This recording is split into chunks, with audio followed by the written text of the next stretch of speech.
Quand on parle de gestes et postures, tout le monde pense avoir la bonne méthode. Mais en réalité, c'est que beaucoup d'idées reçues nous empêchent vraiment de prendre soin de notre corps au quotidien. Aujourd'hui, on démontre ensemble les 3 idées reçues les plus courantes. Pour bien travailler, il faut rester droit. On nous répète depuis toujours qu'il faut garder le dos bien droit, ne jamais bouger, mais pourtant, rester figé dans une position même idéale finit toujours par créer des tensions. Que l'on soit avachi, assez droit ou entre les deux, ce qui pose problème, ce n'est pas seulement la posture, c'est surtout l'absence de mouvement. Si je n'ai pas mal, c'est que ma posture est bonne. On a tendance à se fier uniquement à la douleur comme indicateur de risque, mais le corps humain est incroyable. Il peut tolérer une posture contraignante pendant très longtemps, sans rien dire.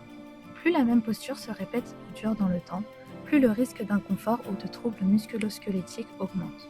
Pas de douleur ne veut donc pas dire pas de problème, ça veut simplement dire pas encore. Les douleurs viennent du bureau, pas de mes habitudes. On a tendance à croire que si on a mal au dos ou aux épaules, c'est forcément la faute du bureau. Mais souvent, les douleurs commencent bien avant d'arriver au travail. Une mauvaise nuit et les muscles récupèrent moins.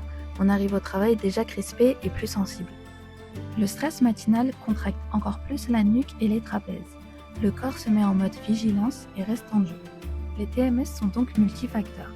Ils viennent de l'ergonomie, mais aussi du stress, du sommeil ou encore du rythme de vie. Pour éviter les douleurs, il ne s'agit pas de trouver la posture parfaite, mais c'est de bouger régulièrement. Quand une position dure trop longtemps ou se répète sans pause, le corps finit par se fatiguer. Et nos habitudes de vie comptent tout autant.